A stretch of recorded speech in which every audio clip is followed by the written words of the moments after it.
আসসালামুয়ালাইকুম। Hi there. চলে এসেছি আপনাদের জন্য খুবই দারুণ আর মজাদার একটা পিঠার রেসিপি নিয়ে। এই বৃষ্টিতে এই পিঠাটা গরম গরম খেতে কিন্তু দারুণ লাগে। আজ আপনাদেরকে তৈরি করে দেখাচ্ছি কলার বড়া পিঠা। বৃষ্টি ভেজা বিকেলবেলার এটা কিন্তু চায়ের সাথে একটা পারফেক্ট কম্বিনেশন। চলুন তাহলে ইয়ামি পিঠাটা কীভাবে তৈরি করতে হয় দেখে নেই। এখানে একটা বোলের মধ্যে আমি 4টা কলা নিয়েছি। পাকা কলা নেবেন অবশ্যই। এরপর এতে আমি দিয়ে দিব 1 কাপ নারকেল কোড়া বা কোরানো নারকেল, স্বাদ মতো লবণ। লবণটা বেশি দিবেন না, কারণ মিষ্টি জিনিসে বেশি লবণ ভালো লাগে না, তবে মিষ্টির ব্যালেন্সটা রাখার জন্য একটু লবণ দিতে হয়। আমি ভালো করে এগুলো মিশিয়ে নিলাম। এরপর এতে আমি অ্যাড করব চালের গুঁড়া। এখানে আমি 1 কাপ চালের গুঁড়া দিয়ে দিচ্ছি। এরপর কলার সাথে চালের গুঁড়োটা খুব সুন্দর করে মেখে নিয়েছি। এখন দিব 1/2 কাপ ময়দা। আপনারা চাইলে এটা চিনি দিয়ে তৈরি করতে পারেন, 1/2 কাপ চিনি দিবেন, তবে আমি এখানে খেজুরের গুড় দিচ্ছি 1/2 কাপ। খেজুরের গুড় দিলে কিন্তু পিঠাটা বেশি মজা হয়, তাই চেষ্টা করবেন চিনির বদলে খেজুরের গুড় দিয়ে তৈরি করে নেওয়ার।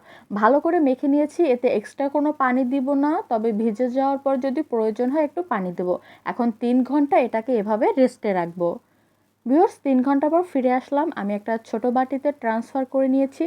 গুড়ের সাথে চালের গুঁড়াটা ভেজার পর একটু হালকা শক্ত হয়েছে, এর জন্য এতে আমি দিয়ে দিব 2 টেবিল চামচ পানি। এখন ভালো করে এটাকে আমি মেখে নিব যাতে এটা একটু নরম হয়। ভিউয়ার্স, এখানে আমি একটা ফ্রাই প্যানে অলরেডি পর্যাপ্ত পরিমাণে তেল দিয়ে গরম করে নিয়েছি। তেলটা পারফেক্টলি গরম হয়ে গেছে। এখন একদম লো আছে আমি বড়াগুলো ভেজে নিব।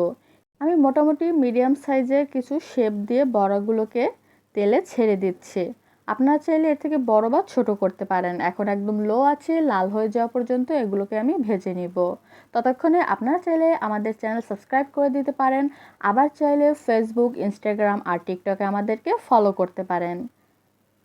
ভিউয়ার্স, দেখুন অনেকটাই কিন্তু বড়গুলো হয়ে এসেছে। জাস্ট আরও একটু গাঢ় লাল হলে আমি এগুলোকে তুলে নিব। ভিউয়ার্স, আমার বড়গুলো ভাজা হয়ে গেছে। এখন আমি একটা স্পুন দিয়ে ভালো করে তেলটা ঝরিয়ে বড়গুলো তেল থেকে তুলে নিলাম।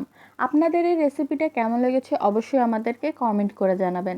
দেখুন এটা কতটা সফট, আর এটা কিন্তু অনেকক্ষণই এভাবে সফট থাকবে। আর একটু ভেঙে দেখাচ্ছি, ভেতরটাও দেখুন পারফেক্টলি কুক হয়েছে। থ্যাংক ইউ সো মাচ ফুল ভিডিওটা দেখার জন্য। ইনশাল্লাহ নেক্সট ভিডিওতে দেখা হবে। আজকের রেসিপি ভালো লাগলে অবশ্যই লাইক, শেয়ার, কমেন্ট করবেন। শেয়ার করে সবাইকে দেখার সুযোগ করে দিন। Thanks on second. আল্লাহ হাফেজ।